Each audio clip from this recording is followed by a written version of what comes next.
कंहिं बि क़ौम जे सुञाण हुजण जी निशानी लाइब्रेरियूं, कुतुबखाना, दर्सगाहूं ऐं तजरिबेगाह हूंदा आहिनि। को वक़्तु हो जो सॼी सिंध जियां मेड़ शहर बि लाइब्रेरियुनि, कुतुबखाननि ऐं दर्सगाहनि सां सिंगारियल ऐं आबाद हो। मेड़ जे बाशऊर ऐं सुञाण धुरियुनि पारां वज़ीर आज़म शहीद ज़ुल्फ़िकार अली भुट्टो खां मेड़ शहर लाइ हिकु बहितरीन लाइब्रेरी जी घुर कई वई, जेका हुन ॾिनी ऐं सर शाहनवाज़ भुट्टो जे नाले सां उहा पब्लिक लाइब्रेरी शमसदीन बुलबुल ऐं गाज़ी अब्दुल रसूल अबड़ो जे घर साम्हूं गर्ल्स स्कूल वटि क़ाइमु कई वई हुई, जिते इल्मी, अदबी, तारीख़ी किताबनि जो ज़ख़ीरो जजे अंदाज़ में मौजूदु हो, जिते इल्मी, अदबी, सक़ाफ़ती मेड़ाका थींदा रहंदा हुआ ऐं नौजवान उन्हनि अदबी मेड़ाकनि में शरीक थी अदब जा मोती मेड़े ज़िंदगी संवारींदा हुआ। लाइब्रेरी जे अङण ते हिकु बहितरीन पार्क हूंदो हो, जिते शाम जे पहर शहर जा नौजवान तोड़े नौनिहाल ड्रोड़ंदा, कुॾंदा ऐं रांदियूं कंदा हुआ। पर अॼु उहे इल्मी, अदबी गुलदस्ता आबियारी न थियण जे करे वीरान थी चुका आहिनि। अचो त आलिमनि, अदीबनि, शाइरनि, सुञाण धुरियुनि खां मालूम करे वठूं। लाइब्रेरियुनि में पढ़ंदड़नि जो तइदादु घटिजी वियो आहे, रुझान घटिजी वियो आहे, उन जा कहिड़ा सबब आहिनि? सही मसइलो हीअ आहे त असां वटि बि लाइब्रेरियूं आहिनि। कॉलेज में आहे, काज़ी आरिफ़ कॉलेज में बहितरीनु लाइब्रेरी आहे, 1500 खां मथे किताब आहिनि। मां समाजी हवाले सां बि एक्टिव रहियो आहियां। ॻोठ सुधार संगत खां वठी 84 में मां पंहिंजे ॻोठ बख्शलाकिर में बि लाइब्रेरी शाह लतीफ़ लाइब्रेरी खोली। उन टाइम ते पढ़ण जो रुझान तमामु घणो हूंदो हो। रिटायर्ड टीचर या शागिर्द, उस्ताद, हर कंहिं जे हथनि में किताब हूंदा, किताब पढ़िबा। हाणे नौजवान नस्ल असांजो किताबनि खां घणो परे थी वियो आहे। उन जा सबब हिकिड़ो त मोबाइल अची वई आहे, ॿियो इहो अची वियो आहे त कंप्यूटर अची वियो आहे। कंप्यूटर ते PDF किताब मिलनि था, पर हक़ीक़त इहा आहे त किताब जे पढ़ण जो जेको प्लेयर आहे, जेको मज़ो आहे, या मेंटल डेवलपमेंट जेका एक्चुअल थिए थी, उहा किताब जे पढ़ण सां थिए थी। किताब मुताले जो जेको मज़ो आहे उहो कंहिं बि मोबाइल ते, कंप्यूटर ते पढ़ण सां नथो थिए, पर किताब पढ़ण सां थिए थो। त हाणे असां वटि बि लाइब्रेरियूं आहिनि। ॿारनि खे असां इहो ॿुधाईंदा रहंदा आहियूं त बाबा हीअ जेके लाइब्रेरी किताब आहिनि, तव्हांखे जेकॾहिं मथे वञिणो आहे ऐं तव्हांखे कुझु पंहिंजी ज़हन साज़ी करणी आहे त किताबनि खे तव्हां टच कयो, किताब पढ़ो। पर नौजवाननि जो लाड़ो घणे क़दुरु हलियो वियो आहे मोबाइल में, कंप्यूटर में। त बहरहाल इहो आहे, माण्हू तमामु घटि थी विया आहिनि मुताले करण वारा। पर माण्हू अचनि था, लाइब्रेरी पढ़नि था, जेके मुताले जो शौक़ु रखनि था। अञा ताईं बि काफ़ी माण्हू आहिनि त उहे किताब पढ़नि था, पर उहो तइदादु हाणे न आहे। जी, तव्हां भला पंहिंजे शागिर्दनि खे ऐं नौजवाननि खे कहिड़ो पैगाम ॾींदव? मां इहो ई पैगाम ॾींदुसि त शागिर्द जेको आहे पंहिंजे बहितर कैरियर जे तलाश में हूंदो आहे, त मां पढ़ी करे कंहिं बहितर जाइ ते पहुचां, ऐं उहो किताब ई आहे जेको उनखे मंज़िल ताईं पहुचाईंदो। किताब खां हू दोस्ती रखे, किताब खे पढ़े। लाइब्रेरियूं बहितरीनु जॻहूं आहिनि शागिर्दनि जे लाइ, जिते उहो वेही करे ऐं उहो हासिलु कुझु करे सघे थो। ॿियूं जेके बि जॻहूं आहिनि फज़ूल आहिनि। साईं, असीं मेड़ में जेके लाइब्रेरियूं आहिनि, उन्हनि लाइब्रेरियुनि ते हिकिड़ी रिसर्च कयूं पिया, हिकिड़ी थीसिस लिखूं पिया। तव्हां जीअं त साबिक़ु प्रिंसिपल डिग्री कॉलेज मेड़ बि रहिया आहियो, त हिते मेड़ में लाइब्रेरियूं जेके आहिनि से उहे हींअर फंक्शनल न आहिनि। भला तव्हां इहो असांखे ॿुधायो त हिन समाज जे सुधारे में लाइब्रेरियुनि जी छा अहमियत आहे? वॾी महिरबानी साईं हबीब हुज़ूरी साहब, असांखे मौक़ो ॾिनो हिन सिलसिले में ॿ लफ़्ज़ चवण जो। इहा हक़ीक़त आहे त दुनिया जे अंदरि इल्म ऐं ॾाप, शऊर जे वाधारे में इन कंहिं क़िस्म जो को इनकार नथो करे सघिजे त को लाइब्रेरीअ जो को किरदारु न आहे। लाइब्रेरी जो अहम किरदारु आहे।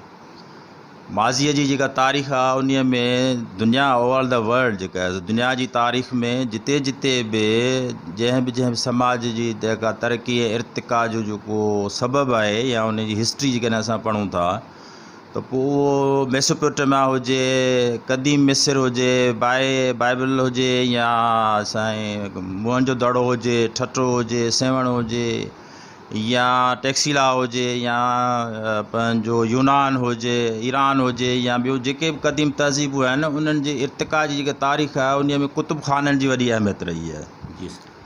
कुतुब ख़ाननि उन्हनि जे तरक़ीअ में, उन्हनि जी ॾाहप, उन्हनि जी पंहिंजो अकुलमंदी या स्कॉलरशिप जेका आहे उन खे इज़ाफ़े ॾियण में, उन जे वाधारे वाधवीज में कुतुब खाननि जो अहम किरदारु रहियो आहे। जी सर।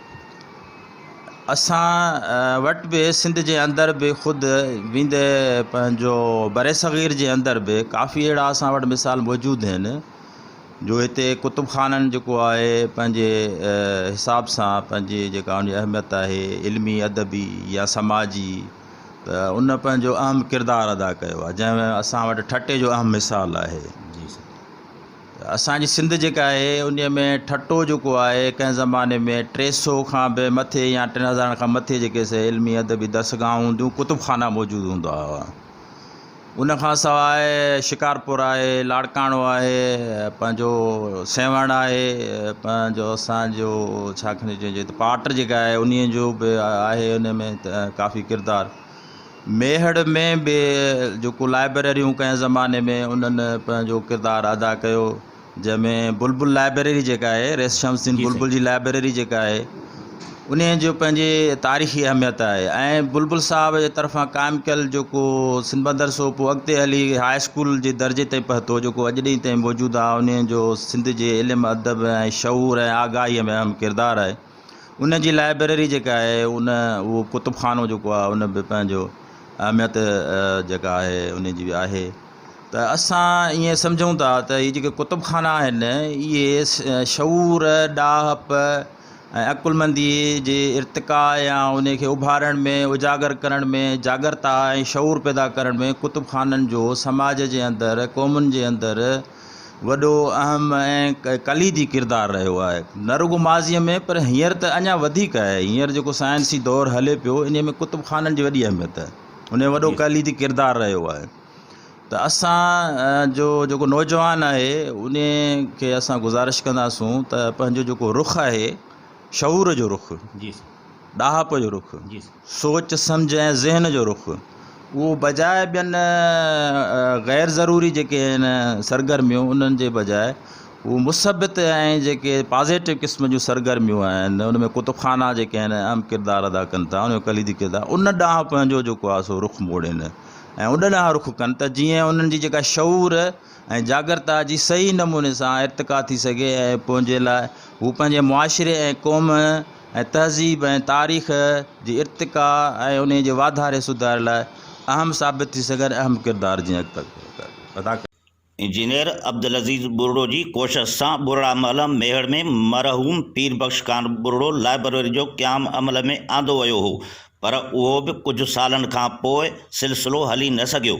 सक़ाफ़त खाते जे सहकार सां city library community centre Mehar जे भर में क़ाइमु थी चुकी आहे, पर उन में बि सहूलतुनि जो फ़ुक़दान, किताबनि जी खोट ऐं फर्नीचर जो मसइलो आहे। अचो त इल्मी अदबी समाजी शख़्सियतुनि खां पुछूं त छो मेहड़ में का सुठी मयारी लाइब्रेरी न आहे। जीअं त साईं तव्हांजो तालुक़ु इल्म सां, अदब सां ऐं सियासत सां ऐं सहाफ़त सां रहियो आहे। तव्हांजे सांभर में हिते मेहड़ में कहिड़ियूं कहिड़ियूं लाइब्रेरियूं हुयूं? सर, पहिरियों सभ खां तव्हांजी वॾी महिरबानी। असां जॾहिं शागिर्द हूंदा हुआसीं, मसलन कॉलेज में पढ़ंदा हुआसीं फस्ट ईयर में, त असांजी हिते साथी ॿार संगत जो यूनिट हूंदो हो हाई स्कूल में, उन तरफ़ां जेको आहे सो हिन VIP रोड ते कामरेड हैदर जतोई जी लाइब्रेरी हूंदी हुई। उन खां पोइ GS सिंध लतीफ़ बारड़ा संगत तरफ़ां बि हिते लाइब्रेरी हूंदी हुई, शाह लतीफ़ लाइब्रेरी हूंदी हुई। ऐं उन दौरान इहा सूरत हाल हूंदी हुई त तमामु शागिर्द हुजनि या समाज जे ॿिया बाशऊर तबिके जा माण्हू हुजनि, उहे किताब अचे पढ़ंदा हुआ। ऐं असांजे दौर में त इहो 80-81 खां वठी 83 जो दौरु आहे त कामरेड हैदर जतोई लाइब्रेरी जो जेको मुंतज़मीन हूंदा हुआ उहो असांजो माशूक मल्ला जिन हुआ, जेके हिन त अमेरिका में आहिनि। ऐं उनजो इंचार्ज जेको आहे इक़बाल मल्ला साहबु हूंदो हुयो, जेको हिन वक़्तु हैदराबाद रीजन जे अवामी आवाज़ जो जेको आहे सो रेज़िडेंट एडिटर आहे, उहो इंचार्ज हूंदो हुयो। ॿियो असांजो कामरेड मरहूम अब्दुल कादिर भुट्टो हूंदो हो, जेके उनखे लाइब्रेरी खे हलाईंदा हुआ। ऐं उन वक़्तु 50 आना ऐं या ₹1 फ़ी हूंदी हुई जेको माण्हू किताबु खणंदो हुयो। त असांखे यादि आहे त उन वक़्तु 100 खां वधीक माण्हू जेके आहिनि अचे रोज़ानो किताबु खणंदा हुआ। पोइ हू डेली जे हिसाब सां अठाना ऐं रुपयो जेको आहे सो उहे पेड कंदा हुया ऐं किताब पढ़ंदा हुया। जंहिंखां पोइ उहे लाइब्रेरियूं जॾहिं 83 जी तहरीक हली ऐं मार्शल लॉ जो तमामु घणो ज़ोर थियो त ऐं असांजा जेके दोस्त हुया उहे ॿिए हाई स्कूल मां पढ़ी ॿाहिरि निकिता ऐं कॉलेज ऐं यूनिवर्सिटी में विया त पुठियां हुन लाइब्रेरीअ खे संभालण वारो न रहियो, इन जे करे उहो लाइब्रेरियूं बंदि थी वयूं। हिन वक़्तु भला लाइब्रेरियुनि जे जेको आहे सो उन्हनि जो बि तइदादु घटि आहे ऐं पढ़ंदड़नि जो तइदादु बि घटि आहे। दिलचस्पी नौजवान नसुल जी कान्हे। छा मेड़ नंढिड़ो शहर थी वियो आहे या माण्हुनि मां दिलचस्पी घटि थी वई आहे? तॾहिं हाणे जेको तव्हां सुवालु कयो त हिन वक़्तु लाइब्रेरियूं जो तइदादु घटि आहे, पर मुंहिंजे तौरु मजमूई तौर ते मुंहिंजी जेका आहे त हींअर लाइब्रेरियूं तमामु घणियूं आहिनि शहरनि में। हिते मेहड़ में बि वॾे में वॾी लाइब्रेरी सरकार तरफ़ां सेंट्रल लाइब्रेरी जेको आहे सो खुलियल आहे। ॿियूं लाइब्रेरियूं बि आहिनि। मां पाण मरहूम अलाह जमीर बजून जे नाले सां लाइब्रेरी माना खोली जेका 3-4 साल हलाई। उनजो मुंहिंजो जेको अंदाज़ो आहे त पढ़ंदड़ जेके हा उहो तमामु उन्हनि जो तइदादु घटि छा पर बिना उनजो रुझान न रहियो आहे। उनजो कारण जा केतिरा ई सबब आहिनि। मिसलन असांजी हिते सेंट्रल लाइब्रेरी आहे, उनजी सरकार तरफ़ां सार संभाल न लहणु, किताब न हुजणु या ॿियूं सहूलियतूं न हुजण जे करे उहा उते माण्हू वञनि कोन था। उनजी अवेयरनेस न आहे त का मेहड़ में बि का वॾे में वॾी सेंट्रल लाइब्रेरी रियासत जी आहे। माना हिकिड़ी अवेयरनेस न हुजण जे करे ॿियो नौजवाननि में या मुंहिंजो जेको अंदाज़ो आहे ऐं जेका हक़ीक़त बि आहे त हिन वक़्तु जेके समाजी तंज़ीमूं आहिनि, सोशल तंज़ीमूं आहिनि, पॉलिटिकली तौर ते जेके बाशोर माण्हू आहिनि जेके 80 जे ॾहाके में ऐं 90 जे ॾहाके में पढ़ण जे हवाले सां उन्हनि जो रुझान हूंदो, लाइब्रेरियूं क़ाइमु कंदा, स्टडी सर्कल हलाईंदा हुआ, उहो रुझान हाणे कोन्हे को समाज जे अंदरि, जंहिंजे करे इहे पढ़ण जो ऐं लाइब्रेरियुनि जो जेको अहमियत आहे उहा तमामु माना घटिजी वई आहे ऐं उहा न रही आहे। टाउन कमेटी मेड़ जे तरफ़ां बि 80 वारे ॾहाके में पब्लिक लाइब्रेरी क़ाइमु कई वई हुई, जंहिंजो इंचार्ज को आलिम, अदीब ऐं शाइर हूंदो हो। पर हिन वक़्तु जॾहिं मेहड़ म्यूनिसिपल कमेटी जो दर्जो माणी चुकी आहे, बजट में बि इज़ाफ़ो थी चुको आहे, उन वक़्तु म्यूनिसिपल कमेटीअ पारां का बि लाइब्रेरी न आहे।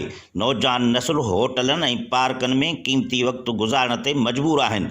पब्लिक लाइब्रेरी न हुजण करे नौजवाननि जा मनफ़ी लाड़ा ॾिसण में अचनि था, जंहिं करे चोरियुनि, धाड़नि, फुरुनि जे वारदातुनि में रोज़ बरोज़ इज़ाफ़ो नज़र अचे थो ऐं नौजवान नस्ल मनशियात वापराइण तरफ़ राग़िब थियो आहे। उन मनफ़ी लाड़नि जो सदेबाब तॾहिं ई मुमकिन थींदो जॾहिं दर्सगाहनि ऐं लाइब्रेरियुनि में इज़ाफ़ो थींदो। 70 ऐं 80 वारे ॾहाके में मेड़ अंदरि दर्जन खनि लाइब्रेरियूं, मेहरान लाइब्रेरी, डेमोक्रेटिक लाइब्रेरी, सिगा लाइब्रेरी, मौलाना उबैदुल्लाह सिंधी लाइब्रेरी, ॿारनि जी ॿारी ऐं ॿियूं दीनी दर्सगाहूं क़ाइमु हुयूं ऐं उन्हनि दीनी दर्सगाहुनि में लाइब्रेरियूं मुहम्मदी लाइब्रेरी, करीमी लाइब्रेरी मुतहरक ऐं ज़िंदा हुयूं। पर अॼु जॾहिं इंसानु काइनात खे मुसख़र करे चुको आहे, उन वक़्तु मेहड़ में लाइब्रेरियुनि जी अणाठ ऐं इल्म जे उञारण लाइ अदबी ऐं इल्मी ग़िज़ा जी खोट सम्झ खां ॿाहिरि आहे। तरक़ीअ में लाइब्रेरियुनि जो कहिड़ो किरदारु आहे? साईं, लाइब्रेरियुनि जो अहम किरदारु आहे। बल्कि हीअं चइजे त क़ौमूं जेके तरक़ी कंदियूं आहिनि उहे कंदियूं आहिनि नज़रियनि थ्रू ऐं साइंसदाननि थ्रू, ऐं लाइब्रेरियूं जेके आहिनि उहे साइंसदान पैदा कंदियूं आहिनि, आलिम पैदा कंदियूं आहिनि, ॾाहा पैदा कंदियूं आहिनि। जीअं मां तव्हांखे हिकिड़ो मिसाल ॾियां, पुराणे ज़माने में तव्हां हलिया वञो या हज़रत उमर फारूक रज़ियल्लाहु जे दौर में जॾहिं यूनान पंहिंजे फ़िलासफ़नि जी ज़मीन धरती तंग कई, तॾहिं फ़ारस दारुल हिकमा ठाहियो ऐं उते उन्हनि खे लाइब्रेरियूं ठाहे ॾिनियूं। इहो ई सबबु हुयो जो मुस्लमाननि में वॾा फ़िलासफ़र पैदा थिया ऐं वॾा साइंटिस्ट पैदा थिया।